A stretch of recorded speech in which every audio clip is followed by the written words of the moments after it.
On va passer maintenant à l'emploi à l'occasion des Journées du patrimoine et on va s'intéresser à une institution qui vous ouvrira ses portes ce week-end. Il s'agit de la célébrissime Banque de France. Elle a été créée, et c'est pas vous qui allez me dire le contraire, le 18 janvier 1800, c'est ça, sous le consulat très précisément. Et elle est aujourd'hui membre de l'Eurosystème et à ce titre, elle recrute régulièrement de nouveaux collaborateurs.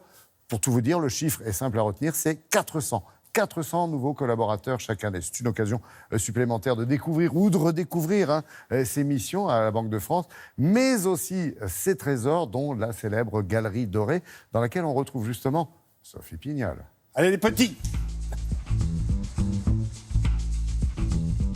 Nous sommes ici en plein cœur de Paris, dans le 1er arrondissement, à l'hôtel de Toulouse. Un hôtel particulier construit au XVIIe siècle par l'architecte François Mansart. C'est ici que se trouve le siège social de la Banque de France. Et c'est ici qu'à l'occasion des Journées du patrimoine, vous allez pouvoir découvrir l'une des plus somptueuses galeries françaises, la Galerie Dorée. Le propriétaire, c'est Louis-Alexandre de Bourbon, comte de Toulouse, mais surtout, c'est le fils illégitime de Louis XIV et de Madame de Montespan. Quand le comte de Toulouse arrive et fait refaire la galerie, il va s'inspirer de la Galerie des Glaces qu'il a connue à Versailles. Les boiseries, elles sont taillées dans du chêne massif.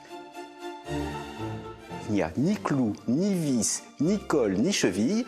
Tout est taillé d'un seul coup. Par endroits, le sculpteur a dû enlever jusqu'à 7 à 8 cm de bois.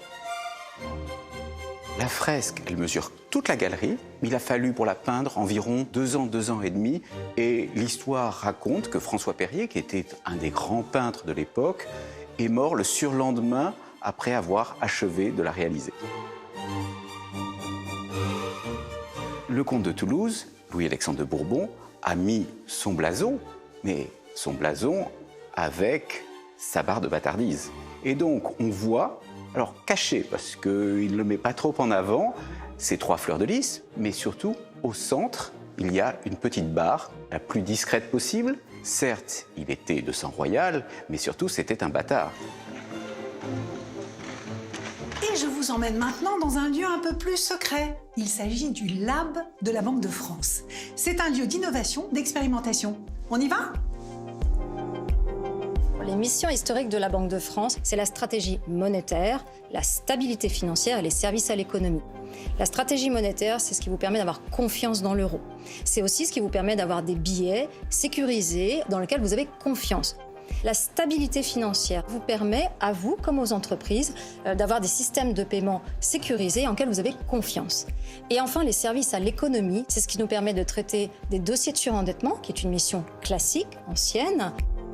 Alors la Banque de France, pour réaliser ces missions, a besoin de collaborateurs. Et chaque année, nous recrutons 400 profils, que ce soit des profils scientifiques, des profils informatiques, des profils qui traitent de la donnée, mais aussi des juristes, des économistes, pour réaliser l'ensemble de ces missions, à la fois sur le territoire français et international. Pour poser sa candidature, c'est très simple, direction Internet. Et pour visiter la Banque de France et la Galerie Dorée, rendez-vous samedi et dimanche de 10h à 19h. Mais attention, la dernière entrée, c'est 18h.